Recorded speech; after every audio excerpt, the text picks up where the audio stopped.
I'm Daniel Levine, and this is the Bio Report.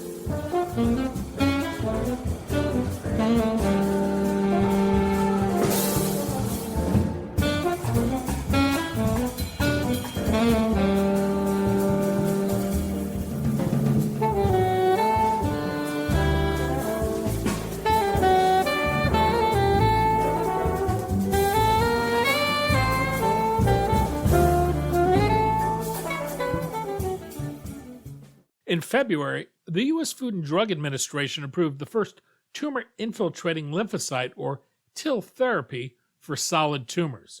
The approval was hailed as a milestone that points to the path forward for a new class of cell therapies for solid tumors.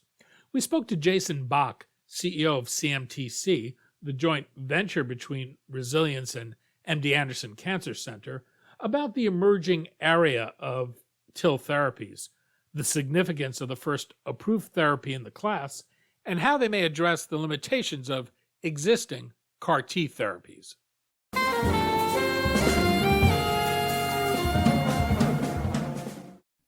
Jason, thanks for joining us. Thank you for having me. We're going to talk about cell therapies, the advent of tumor-infiltrating lymphocyte therapies, and how this might open the door to advancing new cell therapies to treat solid tumors. Let's start with CAR T therapies. How effective have these therapies been, and to what extent have they changed the treatment and outcomes for people with cancer? CAR T therapies have been transformational for the treatment of heme malignancies for a number of reasons. One, first, they were initially approved for patients with no other options. So sadly, these were essentially patients who were going to die within a relatively short period of time, who then were given these single-dose treatments, and in a large percentage of the patients had complete responses and durable responses for a long period of time, some upwards of 12 years and counting. And so that's where all the excitement comes from, is that this is not incremental improvement. This is not something that gives patients 3 more months to live, but these were patients who had no more time and now were, essentially given a new lease on life. And so that's why there's so much excitement around cell therapy and this first generation of CAR Ts. What have been the limitations of these therapies? So these treatments are very personalized. The starting material for these treatments is for CAR Ts is patients' own blood, where we take a sample from the patient, extract out some of the immune cells, and then manufacture the CAR Ts from the patient's own cells and give them back to that same patient. So it's very personalized, single batch, single dose manufacturing, which, there's a supply, there has been in the past a supply limit on being able to ramp up that capacity to meet this new demand for this new kind of manufacturing that we've had to do for these. So that's been a limitation. As well, and it would be great to discuss this with you about some concerns about the cost, because the CAR Ts are somewhere in the neighborhood of $400,000 to $500,000 for the treatment, which sounds like sticker shock and like, oh my God, that's like super expensive medicine, which it is. However, if you take into account the fact that these are single dose treatments with curative potential, and put that in context, the overall health economic benefits of CAR Ts are quite favorable. And so, for example, Emily Whitehead, who was actually the first pediatric patient treated with CAR Ts on a clinical trial more than 12 years ago, she went on trial when she was just 7 years old. And had, ran through a gauntlet of other treatments. her parents, actually, I got a chance to meet them last week, and said that their medical bills were well in excess of $1 million before they got the CAR T on the clinical study. And then she responded very well to the CAR Ts, and that was the last cancer treatment she's been given. She's 12 years out from that treatment. She's a college student going into her sophomore year, and so in many ways very cost effective. At the end of February, the FDA approved Iovance Biotherapeutics Lifileucel, the first TIL therapy as a treatment for advanced melanoma. How significant was this approval? It's a big step forward.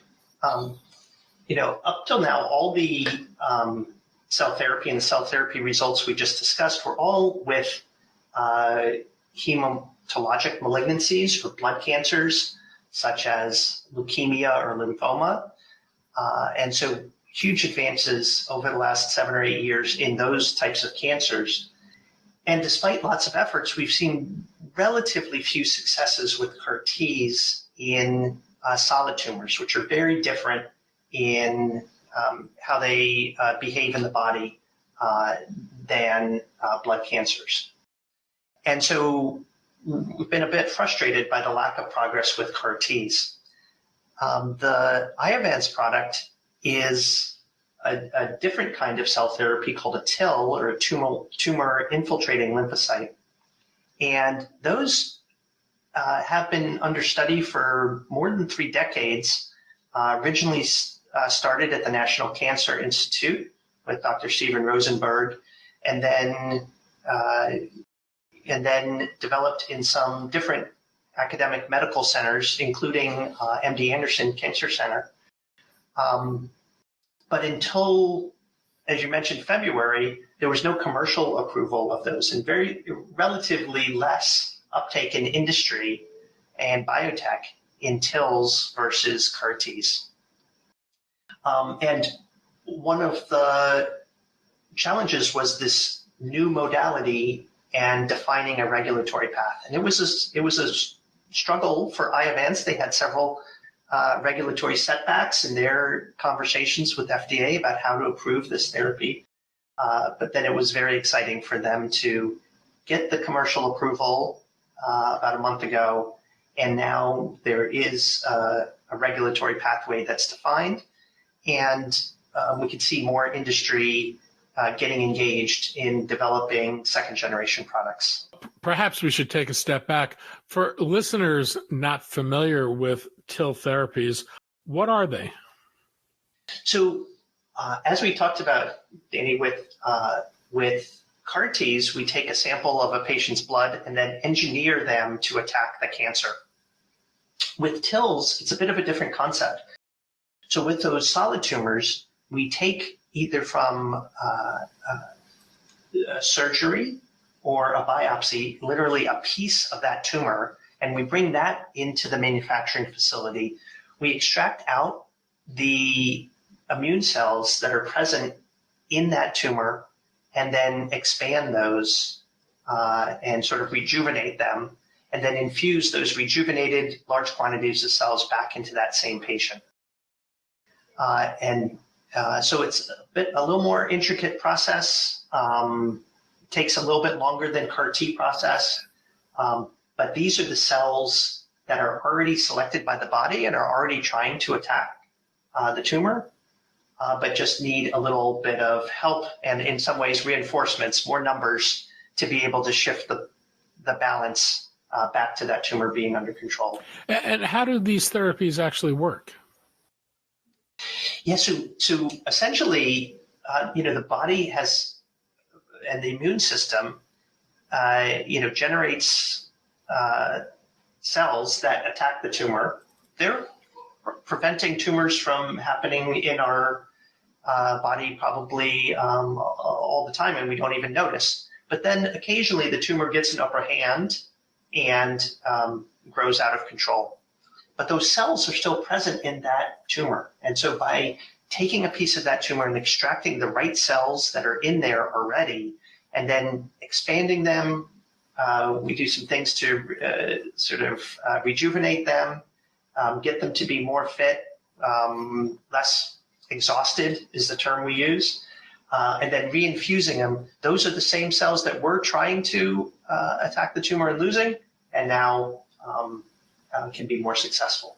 So how do these therapies differ from CAR T therapies, and what makes them promising for solid tumors? They're different in that the biggest difference is that they are what's called polyclonal in terms of their specificity. So that means they're able to attack multiple tumor-specific antigens at the same time. Rather than with CAR T, we engineer the cells to attack one specific antigen. With the TIL, they're already present in the tumor, and they are attacking multiple antigens at the same time. And so in solid tumors, that's important because those tumors are much more heterogeneous. In some parts of the tumor express one tumor antigen and some express a different tumor antigen. And if we want to have a durable and complete response, oftentimes we'll need to attack multiple antigens at the same time. So that's one of the big differences with TIL versus CAR T.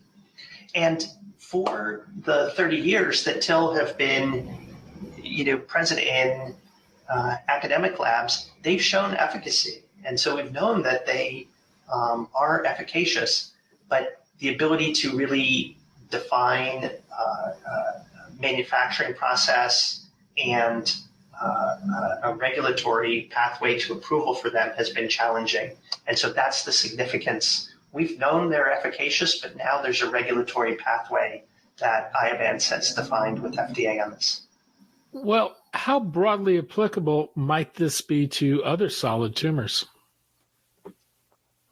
Because TILs are derived from the tumor itself, there's an opportunity that they can, that process to extract the immune cells from different kinds of solid tumors and then expand them and utilize them as treatments for other tumors is very viable. Iovance has done this in lung cancer as well as cervical cancer and has shown promising results. Although it's likely that in these other kinds of solid tumors, we may need additional engineering to increase the potency of the TIL relative to the Iovance approach, which is non-engineered TIL. Given that these therapies come directly from the tumor, does that provide these cells any advantages when it comes to targeting or interacting with tumors? Absolutely. That's one of the beautiful things and elegant things about TIL therapy. It's the cells that already have learned how to home to the tumor, how to invade and integrate into the tumor, and then just, you can think of it as not potent enough to eradicate the tumor, either for individual cells or just don't have enough numbers. At a certain point, it's just a numbers game, the number of tumor cells and the number of these immune cells. And so part of what we do, the TIL are already the immune cells that have been evolved to attack the tumor, and now we're just giving them a helping hand to increase their fitness and numbers. But like you said, they're already the right cells that know how to home to the tumor, know how to integrate into the tumor and kill. Can you walk us through the process of how a TIL therapy would be prepared and how a patient would be treated with it? When I describe this, I still, Danny, almost pinch myself because it still almost seems like science fiction. that we can do this. So literally, we get a piece of the tumor from the surgery room. So a patient may have a chunk of the tumor removed. They send that to us. We fragment that tumor, essentially just carve it up into small pieces so we can get access to it. We grow it in special media that facilitates the expansion of the immune cells, and then do various feeds and media to take good care of these cells and allow them to expand to large quantities. We often infuse billions of cells. And so when we finish the batch, we test it, make sure it meets our requirements. Then that same patient is brought back into the clinic. The doctors give them something called lymphodepletion chemotherapy, which essentially clears out the current immune cells and essentially makes space for these billions of cells that we're about to infuse. That course is typically 5 to 7 days of a lymphodepleting chemotherapy.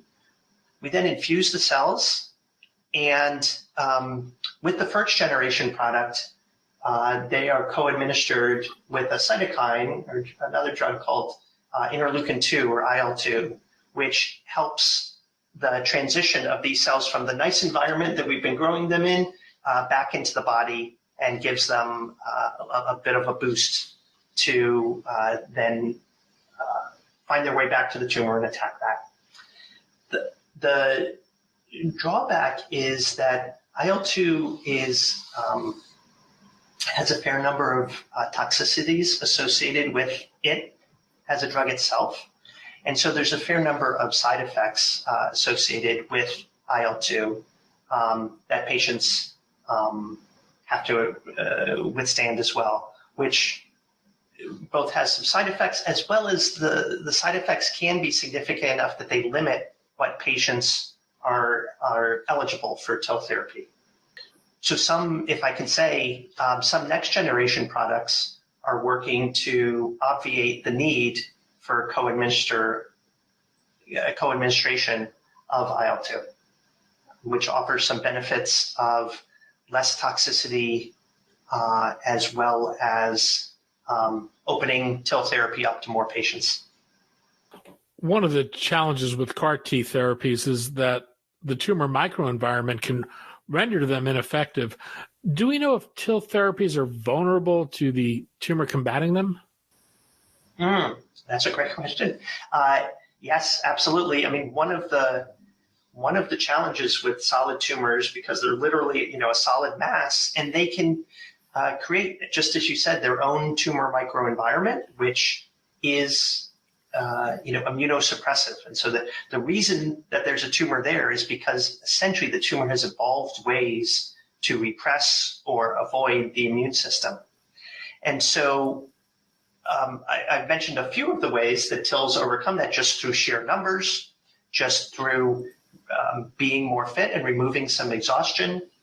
But there are other specific ways that we can engineer these cells, or the term is armor them, to be resistant to the tumor microenvironment. And those are some of the second generation products that have some element of armoring to them to make them more resistant to this harsh tumor microenvironment, as you said. And what do we know about safety concerns or potential side effects associated with the use of TIL therapies? Overall, this is for the Iovance product, which we know the most about, which is unengineered TIL. Most of the side effects that are seen early in the first 2 to 3 weeks of infusion, and most seem to be correlated with the IL-2, the co-administration of the IL-2.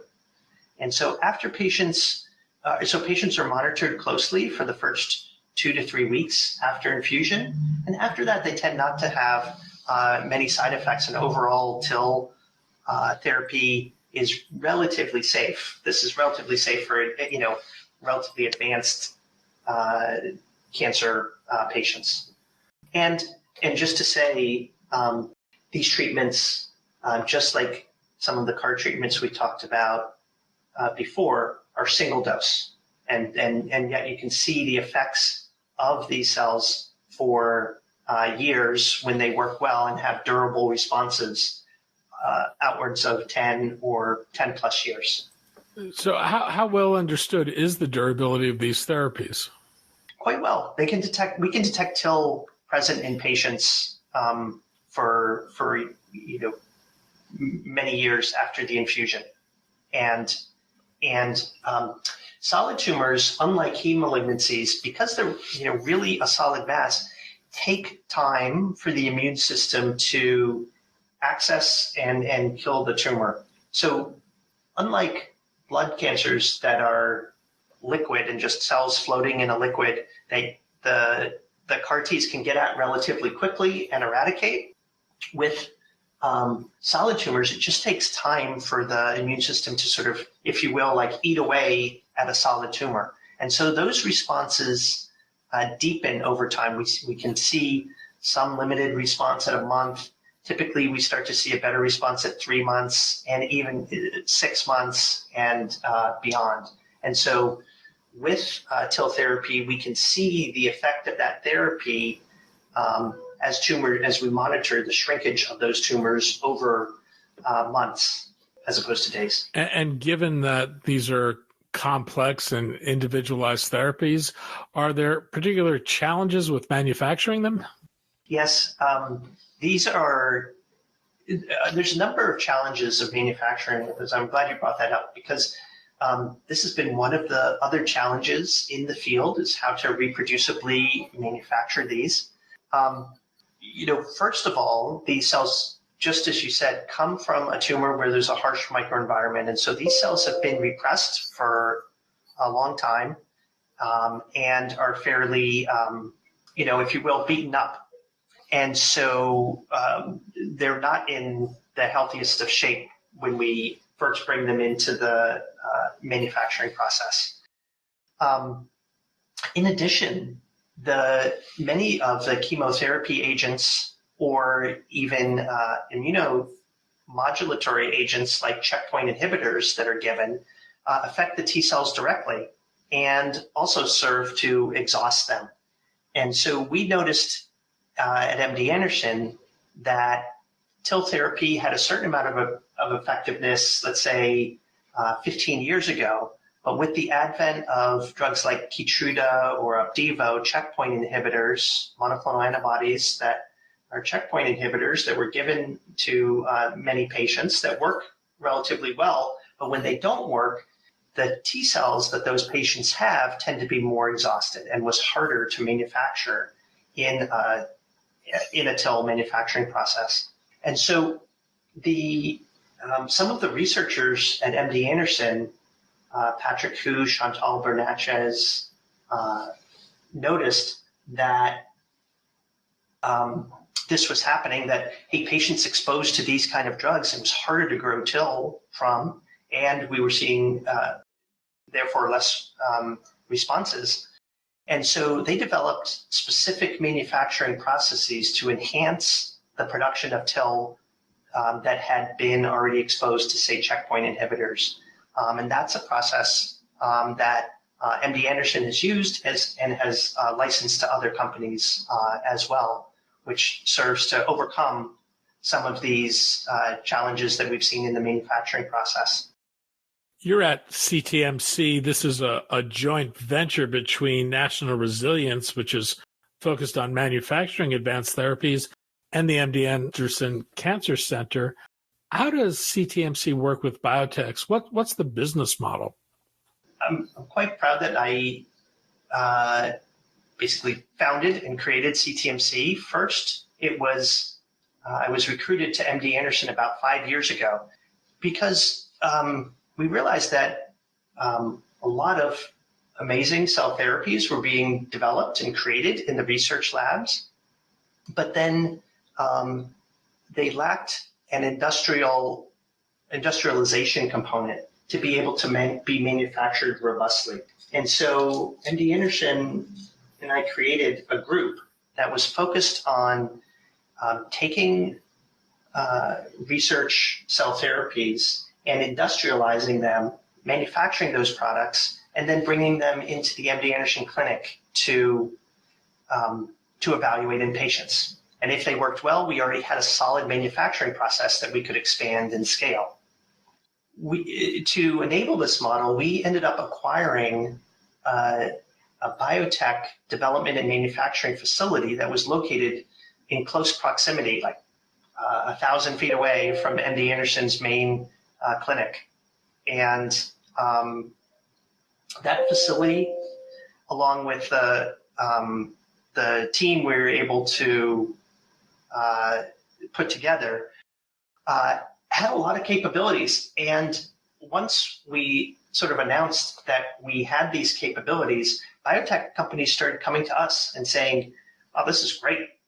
Can you help us do this?" Because it's really hard for a biotech company to put together an autologous cell therapy clinical trial. Because on a patient-by-patient basis, you need to recruit a patient in the clinic, coordinate with the manufacturing site to take that patient's samples, manufacture the batch, and then coordinate for that batch to get back to the clinic.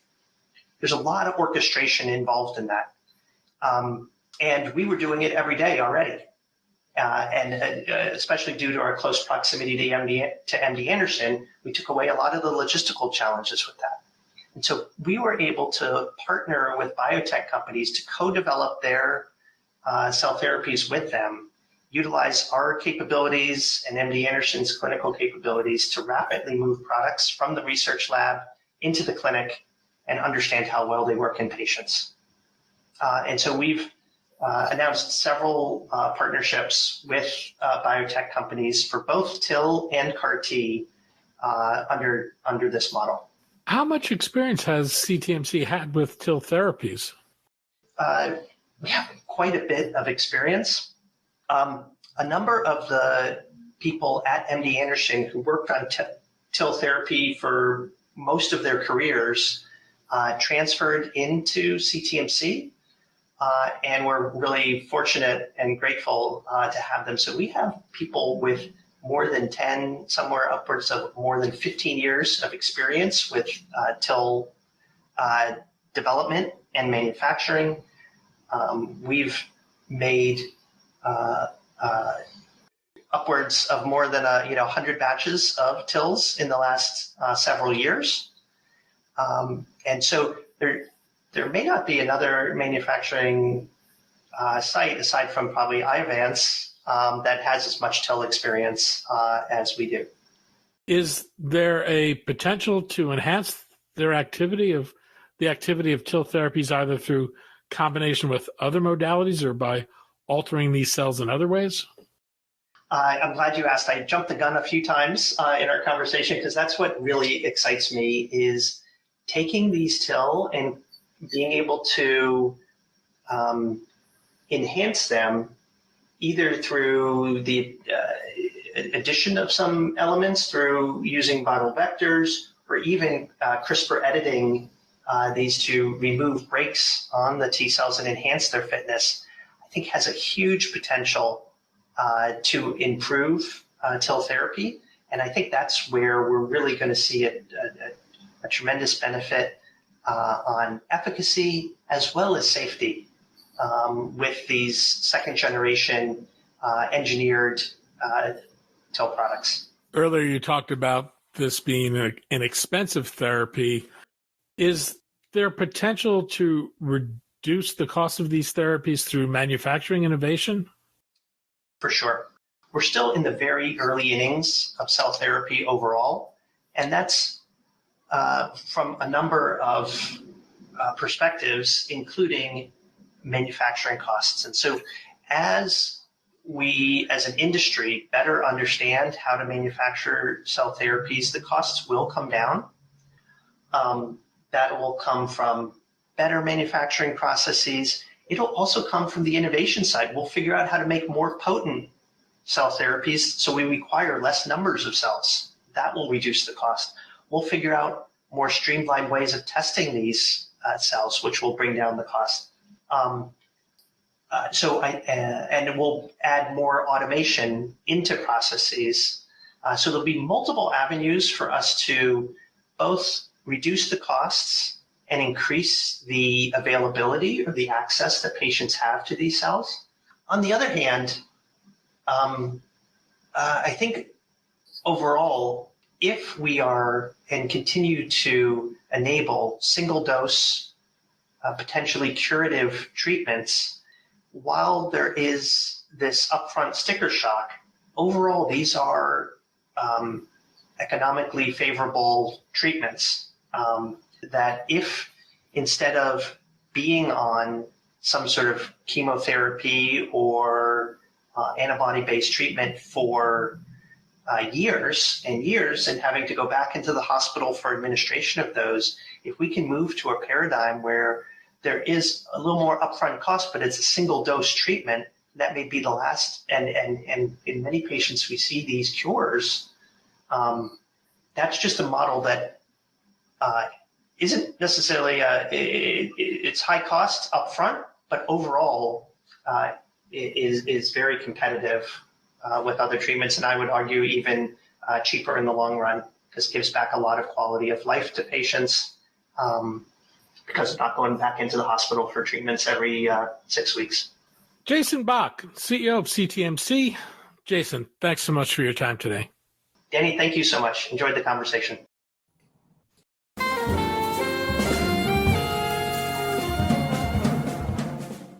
Thanks for listening. The Bio Report is a production of the Levine Media Group. To automatically download this podcast each week, subscribe to our RSS feed or through iTunes or other podcast manager. To join our mailing list, go to levinemediagroup.com. We'd love to hear from you. If you want to drop us a line or are interested in sponsoring this podcast, send email to danny@levinemediagroup.com. Special thanks to Jonah Levine, who composed our theme music, and the Jonah Levine Collective, which performs it.